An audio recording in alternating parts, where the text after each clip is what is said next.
You're good to go, and we're off. Like, share, subscribe, hit the super chat on your way in. I wanted to speak about messaging, which, what is ideas or messages conveyed either explicitly or implicitly. That's the definition, right? I want to get that out there before I started going in. Once again, the ideas or messages conveyed either explicitly or implicitly. That is the definition of messaging. Okay, now, why are we giving the definition of messaging? Why are we going over messaging? It was something that I said to FD Signifier. Oh, and the first people that come in, please let me know that you're in. Thank you very much. Once again, like, share, subscribe, hit the super chat on your way in. Okay, so,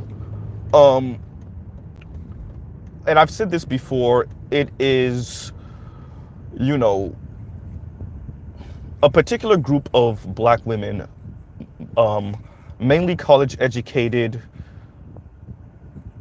black women, have come in, you know, they've gone to college, they've gone to university, they've rubbed elbows with some influential people, they've theorized about the black community, they study the black community, so they say, and they've taken first wave feminism. So what first wave feminism tried to do with Sojourner Truth, right? Second wave feminism in the black community said, yeah, we'll do it, right? What does Mr. Z mean by that?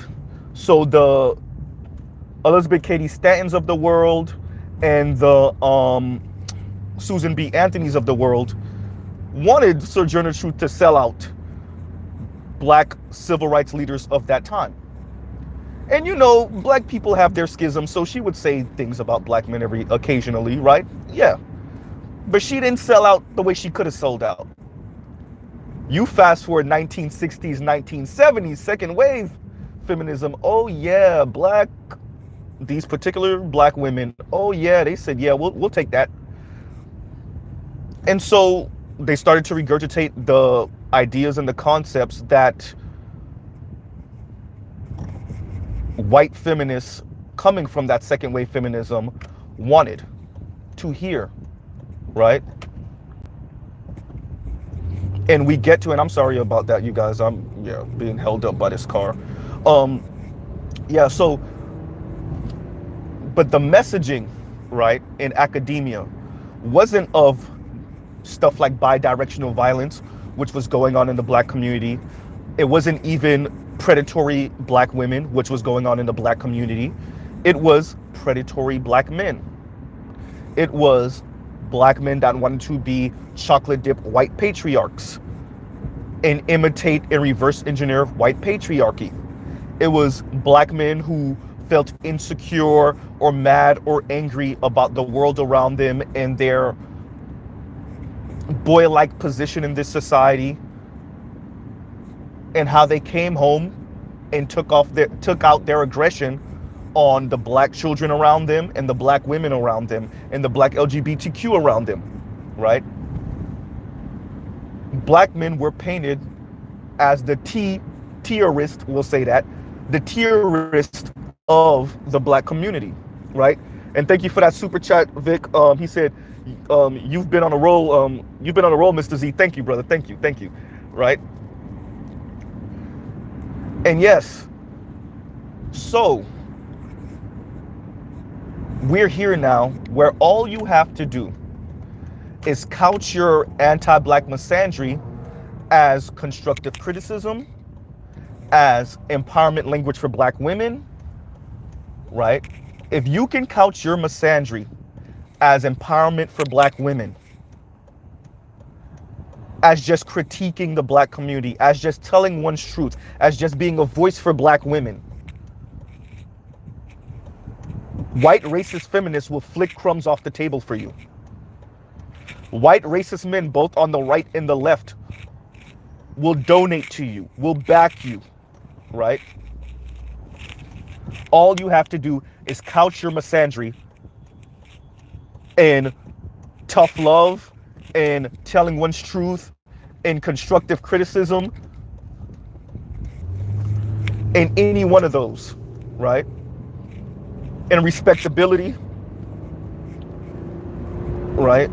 And so that messaging allows you to get away with misandry, black male misandry, anti-black male misandry, right? And we see that all over the black community. If you just couch your misandry as love of black women, and there are black elite women, educated, highfalutin black women who have sold this message also to everyday 9-to-5 working class, lower middle class, and poor black women. Many of these black women are lefties, and they are anti-rugged individualism language, anti-respectability language, anti-you can do it, right, language, while they sell black women, your working class, everyday 9-to-5 black women, on rugged individuality. You don't need no man, right? Messaging. Train tracks, train tracks, train tracks, right? These elite women can go without men financially, but your everyday 9-to-5 black woman cannot.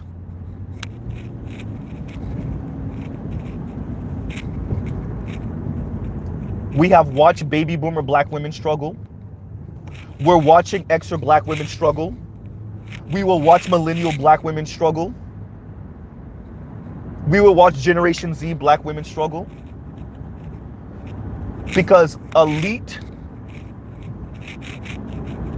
college educated, highfalutin, rubbing elbows with white people, rubbing elbows with white feminists, black women are selling everyday black women on do bad by yourself, on you don't need no man, on rugged individuality.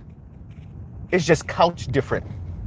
The same people who are anti this rhetoric when it comes from the political right engage in it on the political left.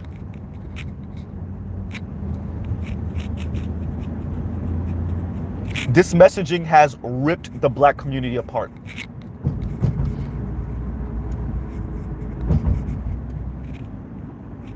Both explicitly and implicitly, the messaging of black men are the worst of the worst.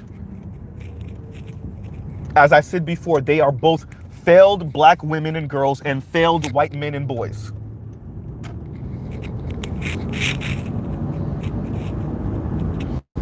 Right? They don't have the morality, the moral compass, the humanitarian spirit of the black girls and women. And they also don't have the power, prestige, authority, wealth of white men and boys. Right? And that sort of rhetoric and that messaging and that propaganda leads to where we are now, with an increasing amount of homeless black women, both single and with children, struggling while telling you they don't need no man because their favorite elite black woman said, I don't need no man, and neither do you. You can do bad all by yourself. Yeah, literally, not figuratively like how you say though. Right? And excuse my background, I am on the road right now. Sorry for the road noise. Right? This messaging has ripped the black community apart. It's not the only thing wrong with the black community. It's not the only thing that we need to work on. It's one of many.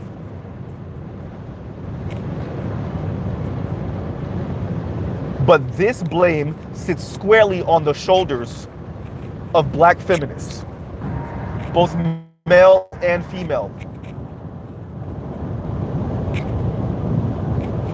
who watch black women struggle and still tell them, you don't need no man. You can do battle by yourself.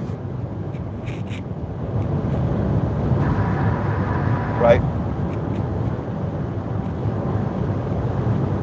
This messaging is absolutely horrible for a group of people who need community and need family more than most. I want to say this again,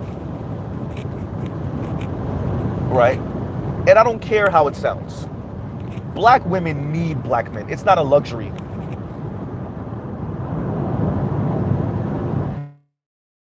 I want to say this again for the elite black women, the college educated ones. Black women need black men. It's not a luxury. See, Kim from for Harriet could pull those type of stunts and say those type of things or imply them, right? I may not have all the options, but I have the choice, the option not to F with you. Yeah, that sounds nice. Kim, you could play that game. You can live that life. You can have that outlook on life. Your average 9-to-5 black woman cannot. She can't. She literally cannot afford it.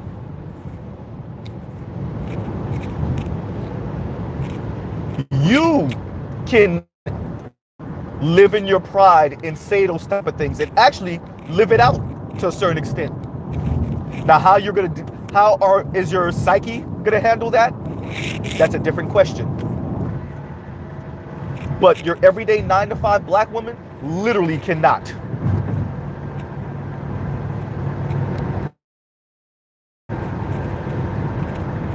And yet many of black men and black women, from in the church to academia to entertainers, people in pop culture, right? These social critiquers have in unison said this. And that messaging has helped to destroy the black community, hurt the black community, maim the black community.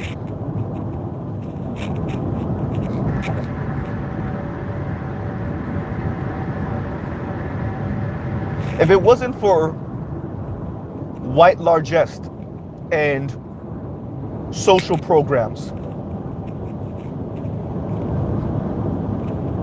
that messaging, it would be too blatant how detrimental that messaging has been in the black community. That Negroes ain't ish language, it would be too blatant.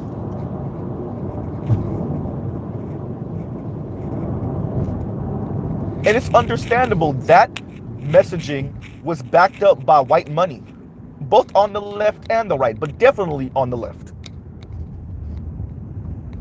Particularly in academia.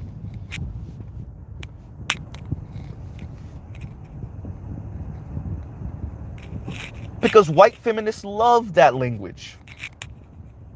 That's why I brought up Sojourner Truth and Elizabeth Cady Stanton and Susan B. Anthony. They wanted Sojourner Truth to sound like that.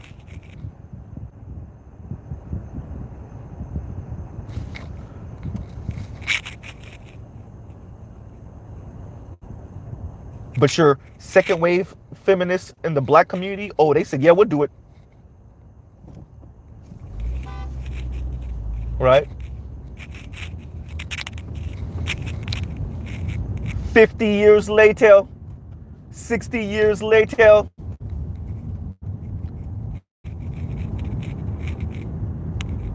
and boomer women are dying like Eartha Kitt. And Xer women in the black community are sounding like Taraji P. Henson and Tracee Ellis Ross.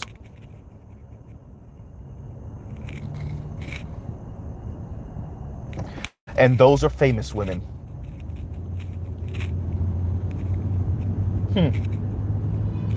Right? And excuse me, y'all, sorry about that.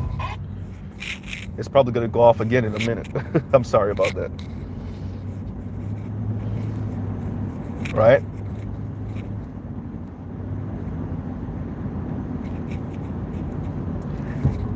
And that messaging, that's all it had to be. All you had to do for the better part of 50, 60 years as a black woman to be supported and propped up, particularly by the black left, and speak about how horrible black men were and are. Right?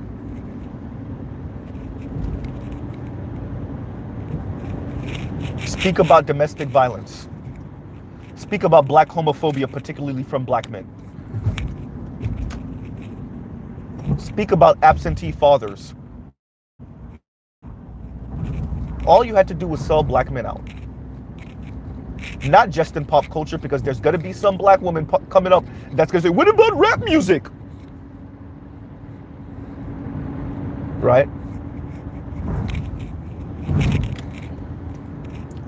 And as elite black women and upper middle class black women sold black men out, they ran out the back door with all of the money and prestige that selling black men out garnered them. And they really did nothing for your everyday average black woman. Right? Y'all like, share, subscribe, hit the super chat. Train tracks, train tracks, train tracks. Right?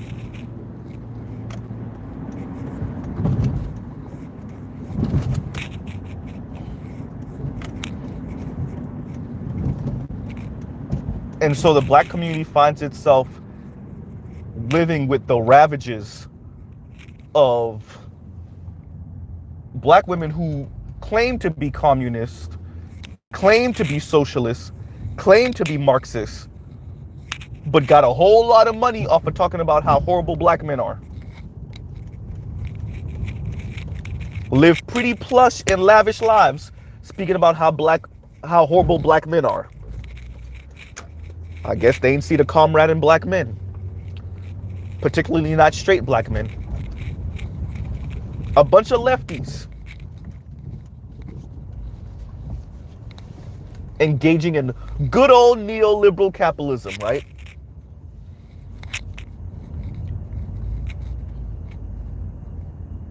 Shout out to BLM, which would be, BLM is a see, Mr. Z, haha, you talked yourself right into your example. BLM is the perfect example, and it perfectly encapsulates what Mr. Z is speaking about. Perfectly encapsulates it, right? These supposed black Marxists, 3 black queer women using the dead bodies, the blood, the lives of black men to whip up support for the black community, turn that energy for support for black LGBTQ, take the money and run out the back door, and quite literally sit at the table in the backyard talking about victory.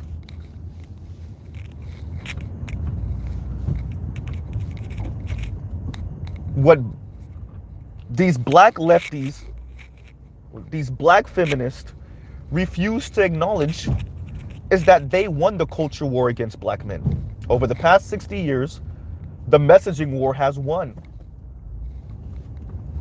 They won the culture war against black men. And now everyday 9-to-5 black women got to deal with it.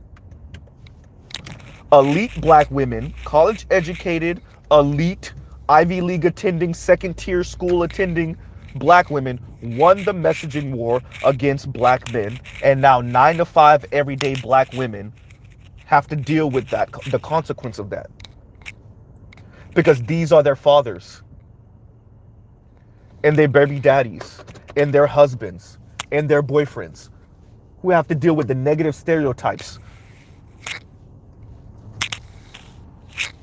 right? And there we go. There go the second one. Give me a second, you know. Okay, there we go. Right?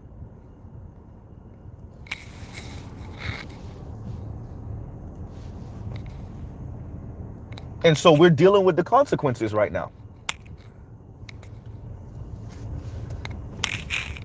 And so from the Kim from Fort Harriets attempting to pretend like it doesn't really matter, to the FD signifiers attempting to engage with us now and pretty much ask, what's it going to take for you guys to come back to the table? Right? And could you drop the misogyny translation? Could you stop speaking about how the women messed up?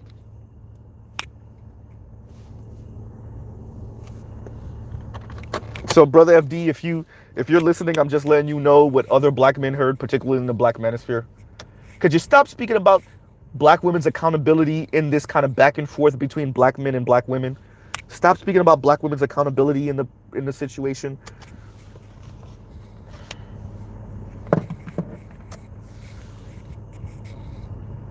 The PR campaign against black men over the past 60 years, the culture war between black men and black women over the past 60 years, black women won it. Elite black women, let me be very clear. Elite black women, connected black women won it. They won. And now 9 to 5, everyday working class, working poor, lower middle class black women have to deal with the consequences.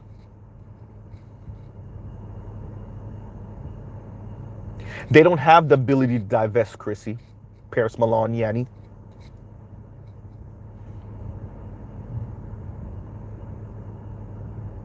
They're going to have to deal with the consequences.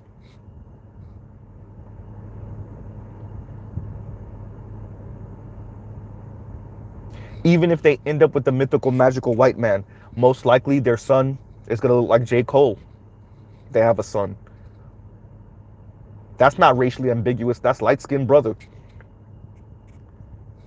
That's still black. That's still visibly black.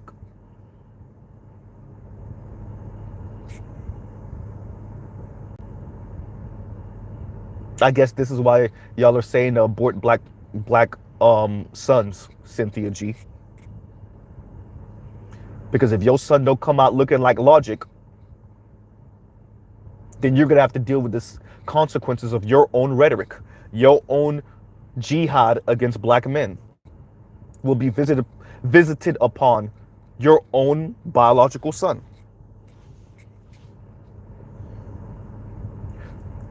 The messaging was effective and it was devastating.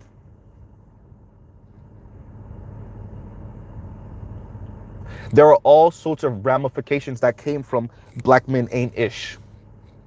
Black men are horrible fathers. Black men are horrible husbands. Black men don't protect. Black men don't provide. Black men get off on seeing black women hurt. Black men are predators of their own children.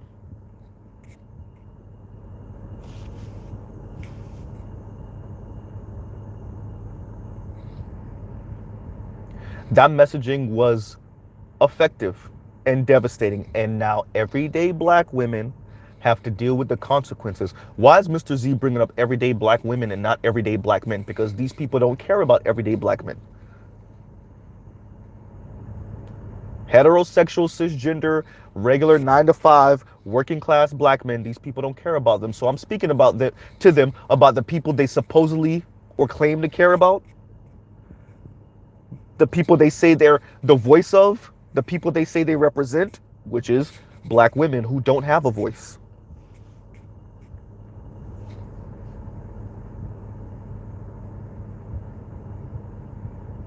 So elite black women, connected black women, in their jihad against everyday working class blue collar black men and elite black men, inadvertently hurts working class 9 to 5 normal everyday black women, the same women these people claim to advocate for.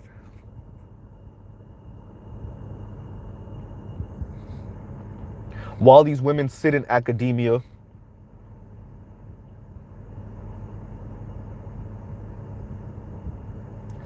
waxing poetic about intersectional feminism and all the non-binary talk they could throw at the table, throw at the wall, Your everyday 9 to 5 black woman, whether college educated or not, has to deal with the consequences of these people's theory and of their words, of their PR campaign and jihad against black men because of their daddy issues or because of their their feeling of youthful rejection.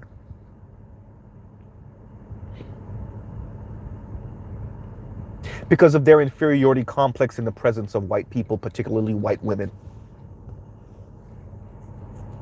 Or their worship of white penis. And now the whole black community got to suffer, particularly, once again, black women. What is that homelessness rate for black women? How many black women are on antidepressants? How many black women are well into their 30s still living at home with their parents, their mother?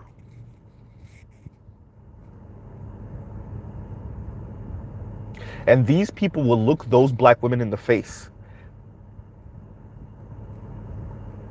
and suggest or imply that's a small price to pay for my war against black men.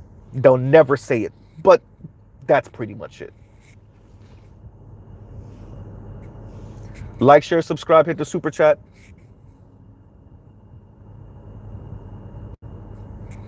These people step over hurt, lonely, single, miserable black women every day. And all they got for them is toxic positivity and hopium.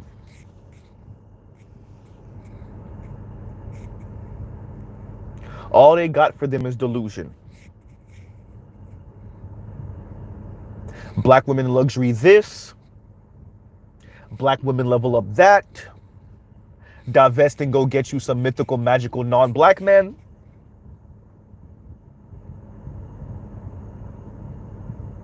Go to school, work hard, keep your nose down, make sure that you put yourself in the financial position not to need a black man. Shriverism talk. This is black women's version of shriverism talk, of toxic aspirationalism.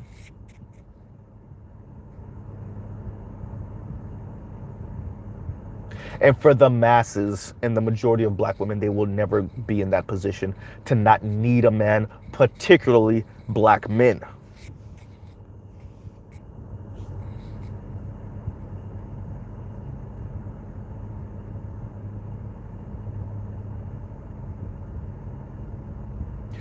This is the consequence of the messaging of the anti-black man rhetoric over the past 4, 5, 6 decades.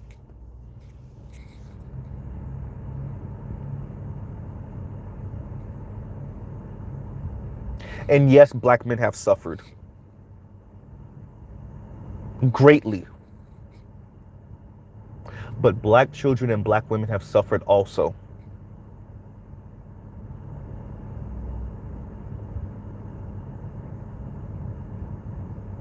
Everything from child abuse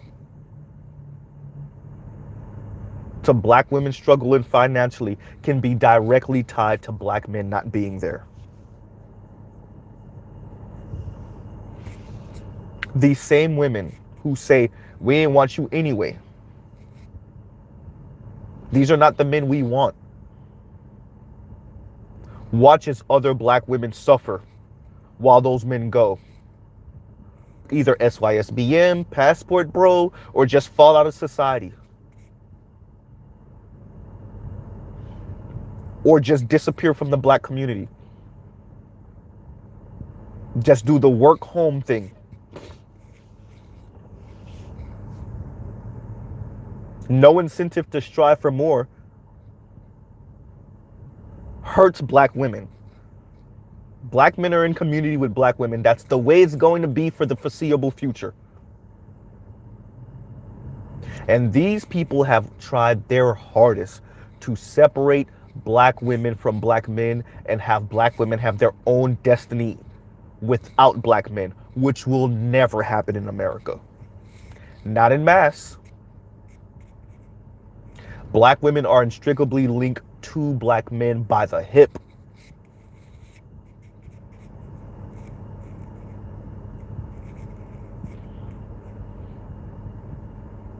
Once again, sorry to all of you black feminists, black women need black men. Whether they want to be with them or not, whether they feel like it's unfair or not, whether this hurts their little feminist pride or not, their feelings of self-determination, their feelings of independence,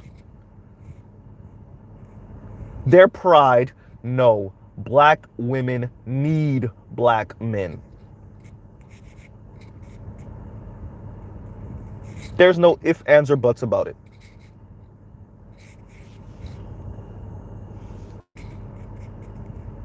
And so the messaging that's been pretty damn effective has hurt black women pretty damn well.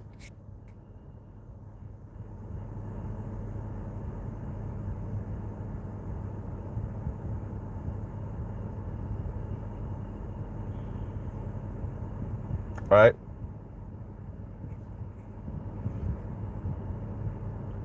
So I just thought that I would come here to you guys with this because I think the talk of messaging was important, right? Once again, ideas and messages, right?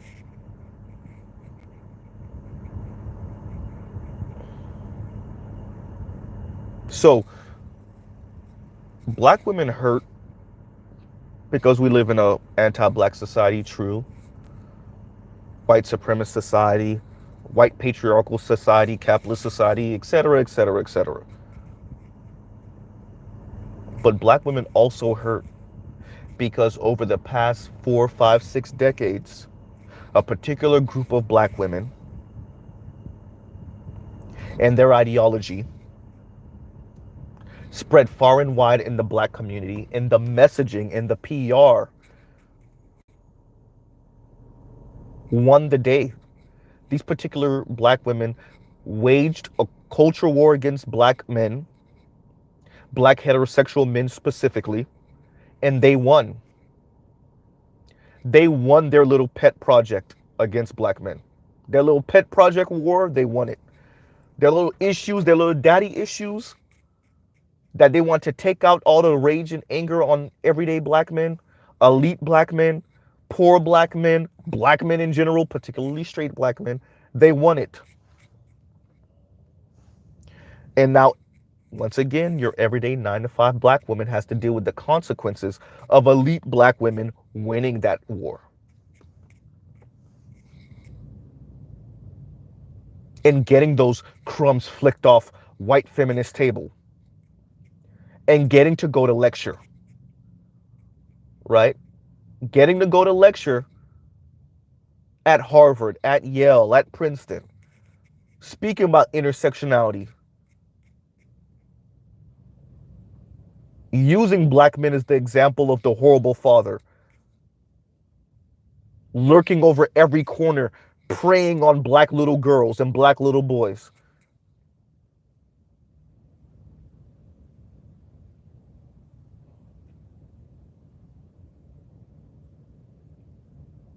These people were so bold as to write out heterosexual black men in a movement built off of their lives, their deaths, their image.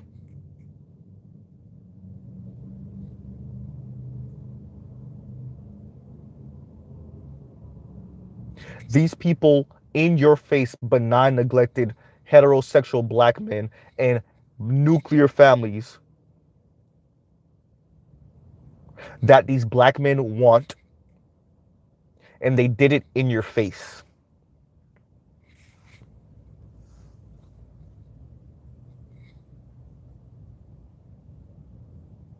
Until the Black community reconciles with this particular messaging, not in a vacuum, just in case the brother FD is listening, until we reconcile with the message and the people that perpetuate and yell that particular message from the mountaintops, the black men ain't ish message, the black women could do it by themselves message, you don't need no man message, black men are the white men of the black community message, or the white supremacists of the black community message.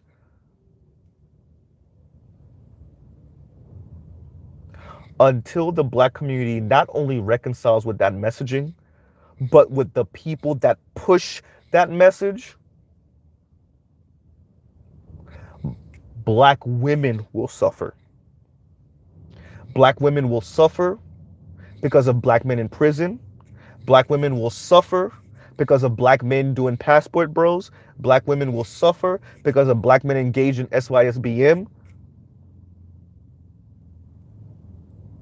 Black women will suffer because of a lack of black men in academia. Black women will suffer because of a lack of black men with the resources and the position in this society. Black women will suffer.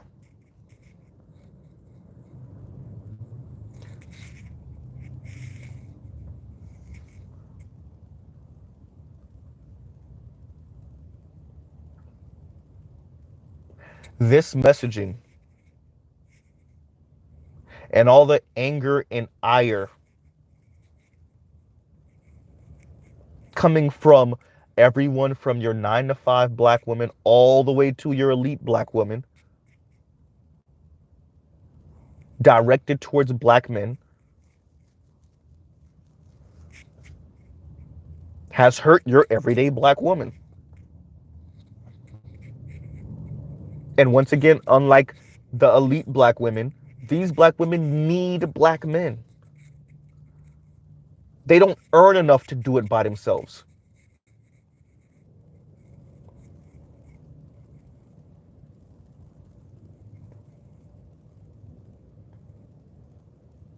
And quite frankly, that female kinship network, that black woman network,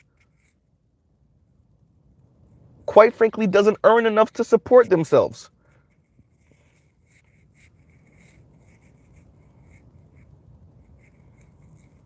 Once again, white society pulls that rug, the dominoes fall.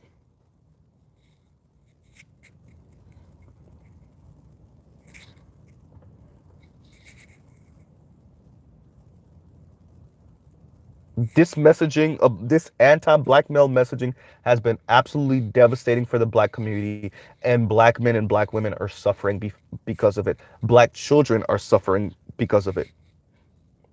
No wonder so many of you don't want to have children or are not interested in having children and are advocating for aborting black male sons in case you have any.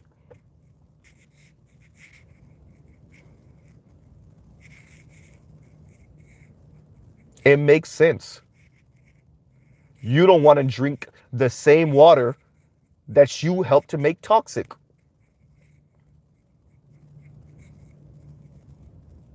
In other words, you don't want to have to raise a son, a black son, a very visibly black son, in the same environment you help to make toxic.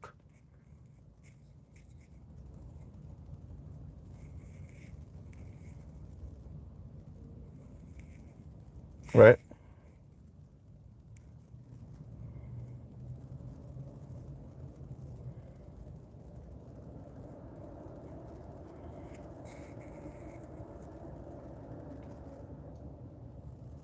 All of this, and a lot of this is inspired by the conversation I had with the brother FD Signifier, but it's also inspired by a recent interview Dr. Tommy Curry did, right?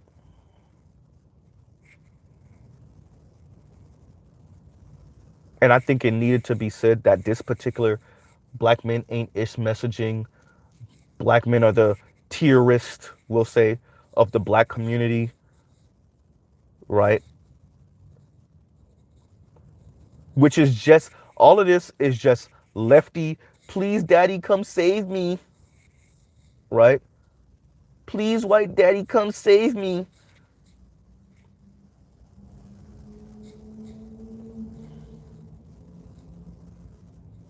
And everyday black women suffer because of it. Everyday black men suffer because of it. Everyday black children suffer because of it.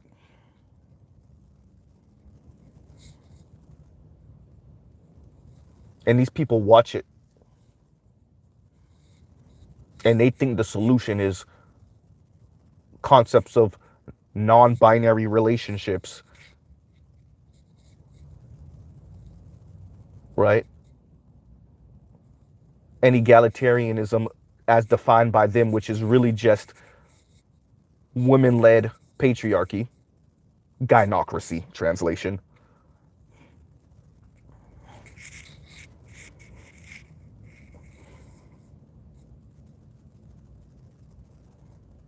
right? Just women-led white patriarchy, right? Women-directed white patriarchy.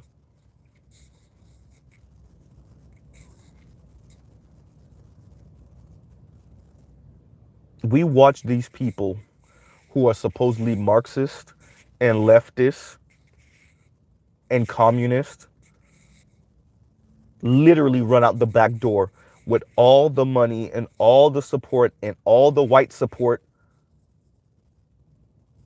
and white feminist backing for essentially throwing black men under the bus and watching black women and children fall off the cliff with them.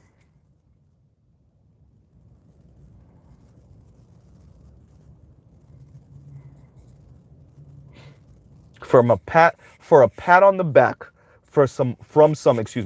for a pat on the back from some white racist feminists and their husbands.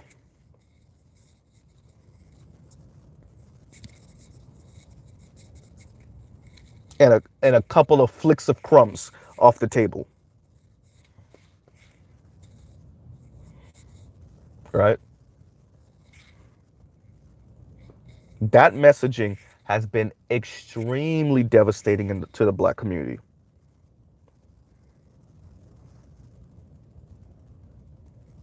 And there's no point in me belaboring the point too much longer. You know, I had to bring this to you guys. It's something that was sitting on me heavy, and I thought it needed to be said. These people won the rhetorical culture war against black men, and they're going to have to deal with the consequences of it. They're going to have to deal with the consequences of watching black women struggle. Other black women, not part of their class, and these people claim they care about, they're going to have to watch them struggle. Right?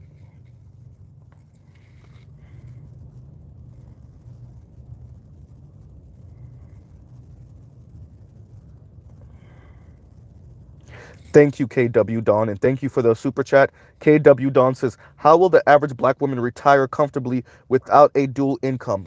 These Kim from Fort Harry, either she doesn't factor it in, or she doesn't care, or she can't bring herself to say, "Yeah, you need a man. Yeah, you need that support." And I think it's the latter. She can't she can't bring herself to say it. Yeah, black women, you're going to need a man. Probably a black man. Especially for those of you that don't work unionized jobs. You don't have nothing in any type of retirement account. This is what y'all hated Kevin Samuels. This is why he did the video where he showed what's going on in South Korea, and he would bring up, sometimes he'd be like, how's a florist going to support herself in her retirement age? For those of you that don't have that 401k or any type of, you don't work a career that has any type of set asides, or, we put a dollar on your dollar type of retirement plan, and you're only earning 35, 40 grand a year, let's say Social Security is there for you. Okay, how much is that going to cover? Let's say let's say they figure it out and Social Security is there for millennials and Gen Z. Is that going to be enough? That's a great point, KW. Thank you, KW Don. When I say black women need black men, I mean it. Kim from Fort Harriet and some of these other people I sit in a couple of previous videos, they can afford to sit on their pride. They can afford to. They earn enough now. They have the right connections. They can afford to say, screw it. I don't ever have to be connected to men in general, black men specifically. But your everyday black woman cannot afford that. Literally cannot afford that.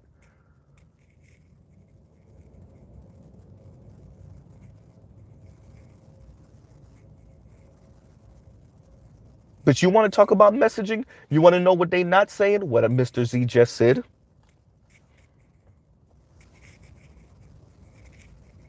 Everyone from, the voice for black women, or space for black women like Kim from Fort Harriet, all the way to your divester advocates.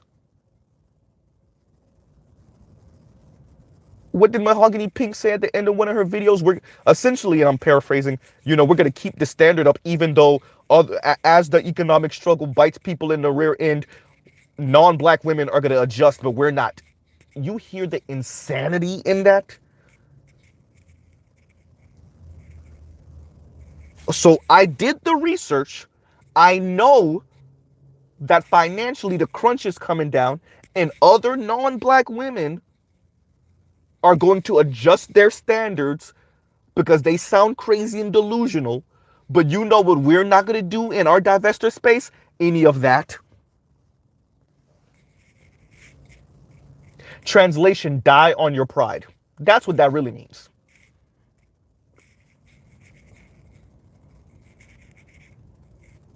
I guess these people eat pride and delusion for dinner.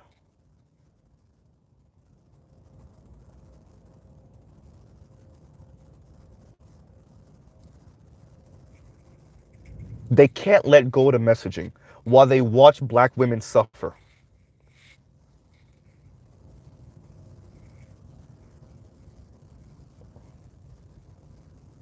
Shout out to Phil from the Advice Show, Phil Scott.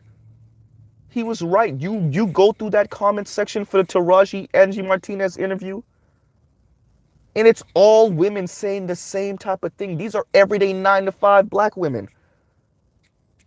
So you struggling financially and you struggling mentally because you don't got no damn man.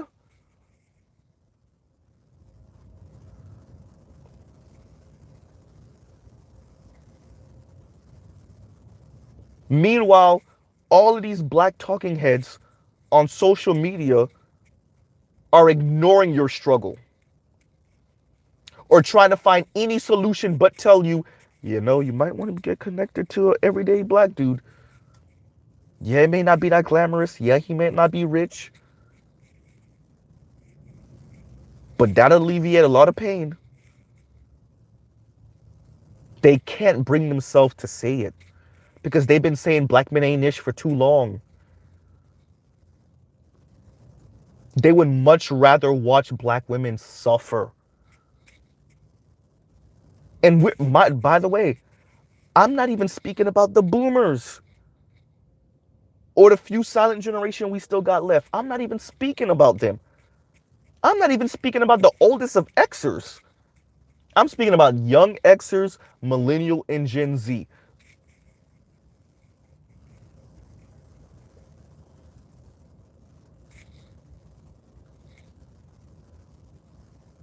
And Jules's solution is lean on your network. Stop putting too much stock on this kind of romantic relationship thing.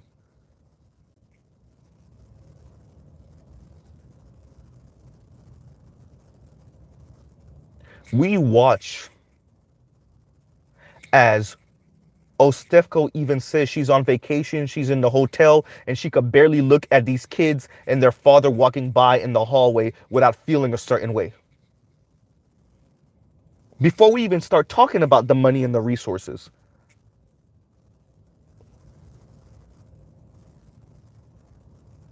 Before we even start talking about the money and resources.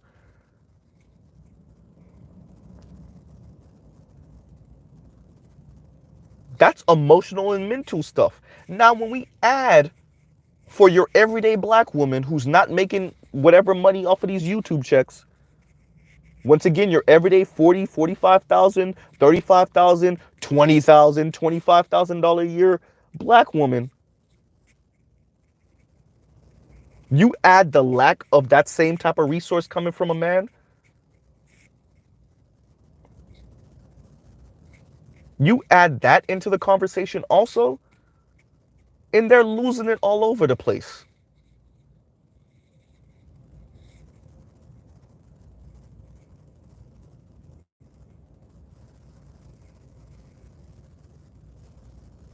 These people won't even speak to the women about the fact that America is a dual income country now. Unless you make crazy money, it is a dual income nation now. You can't do it by yourself. Your $40,000 a year is not enough, period. Your $35,000 a year, your 45. And by the way, if you're speaking about black women that start earning 50 grand or more, what are they in the top 20% of black women? 25% of black women, maybe even less. So I'm being even generous with that, and you still barely making it off of that. If you're trying to live by yourself, independent, you're not in any major city in the country.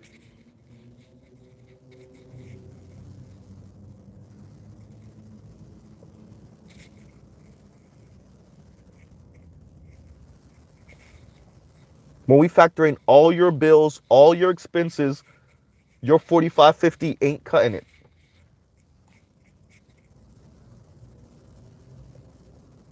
And not having a man who earns just as much or more, even just a little bit less. Let's add the dude that earned a little bit less. Okay, you earned 45, he earned 40.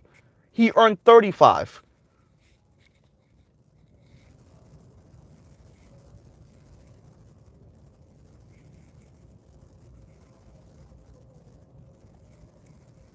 But the messaging over the past 4, 5, 6 decades is you don't need that dude. You would be better off without that guy.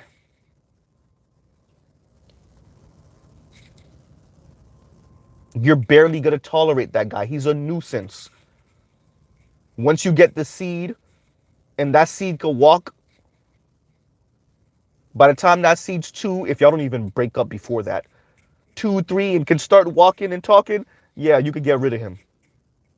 And now we're watching black women, younger Xers, already suffering because of that. Look at COVID. Look at the people who were able to kind of make it through COVID, and look at the people that COVID wiped out. That doesn't mean that there are not households with both people where they got wiped out, but look at it. Statistically, who was more likely to get wiped out? Who was more likely to have to move in with parents or relatives? Who? Who was the ones who got evicted? Who are the ones getting evicted now? All because of a particular type of messaging over the past 4, 5, 6 decades.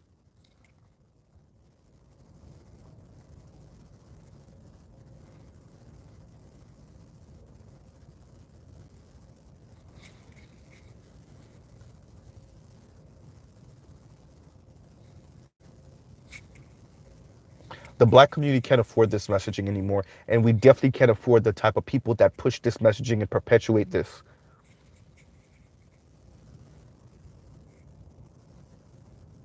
Those people should actually be made to apologize on their knees.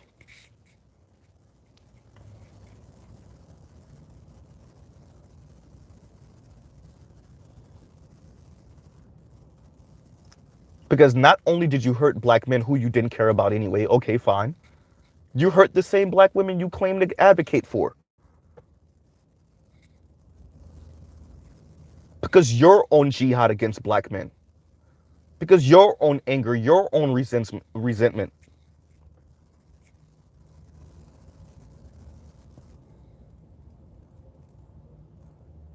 That messaging was powerful.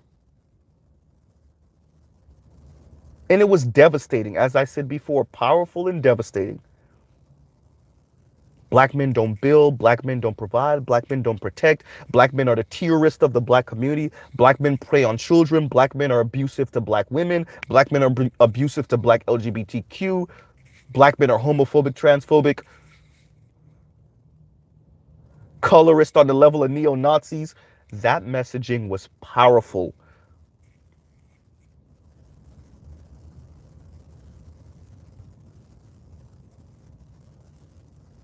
All the worst characteristics of men are all balled up into one man, the black man. And they're the most dangerous and detrimental in that black man. Black men are lazy, black men are shiftless, all of that. Coming from black women. Said a little differently, just a smidge differently coming out of her mouth, but coming from black women, particularly black women in academia, black women that are part of pop culture, in the culture industry.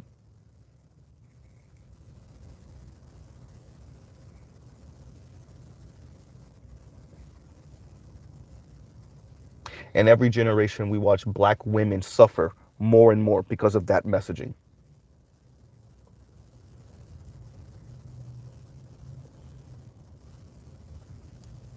Millennial black women and Gen Z black women are not going to be able to afford to have that messaging.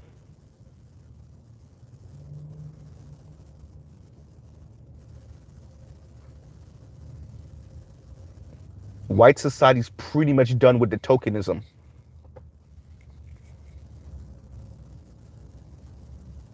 Or they reached a market cap of tokenism. So this is about to hurt black women a whole lot. And I'll end out with this. As I said before, and I'm saying this because I don't want people to actually harm these people. But y'all remember the people y'all were listening to when you struggling and you're angry and you're lonely and you're sad, when you're in your late 40s and your 50s and your 60s. Remember the content creators you were listening to that you thought had your best interest at heart. Remember the content creators that told you to swirl and divest and these black men ain't no good anyway, and let them go and cheer on Passport Bros and try to hold on to their pride. Y'all remember that. All you ladies listening in, remember the people. I'm going to get better at not saying their names when I say this part.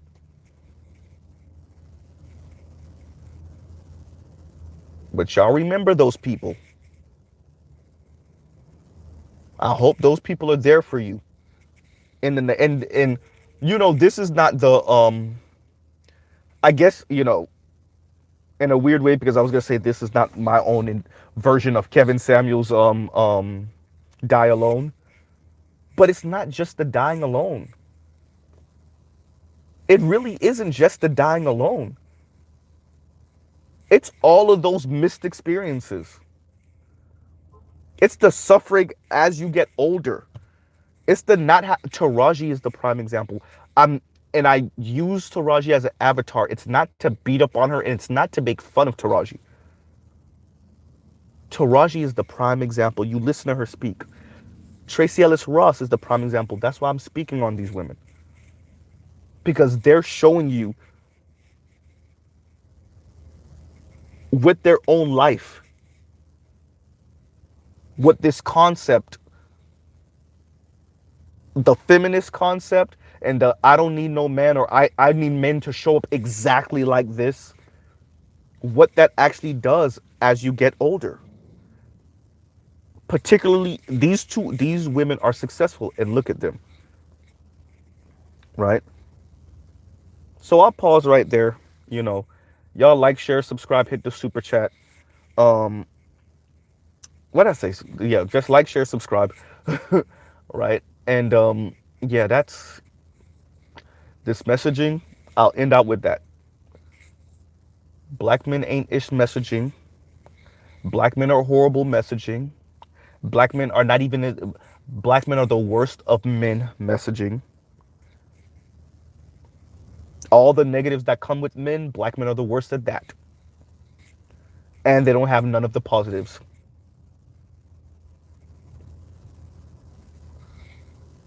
That messaging has been so devastating. And it's not only hurt black men, who once again, many black feminists don't actually care about. It's also hurt the same black women these women claim to advocate for. These women want these particular elite women want to see women liberated so much, they're willing to watch these women suffer in this supposed liberation from black men.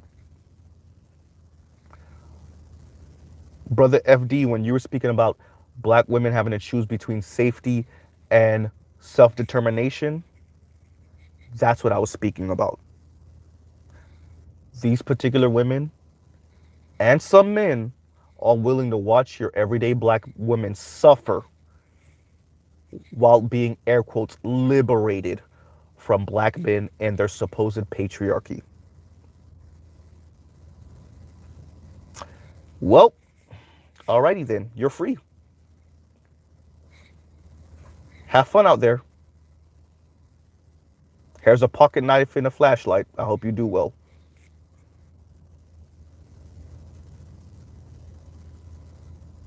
And so I'll truly pause right there. Love, peace, and chicken grease. Y'all go check out Black Manosphere content and other non-Black Manosphere content, non-Manosphere content, right? And this concludes this message. Talk about messages, right? And y'all have a great rest of y'all night. Mr. Z out. All right, everyone.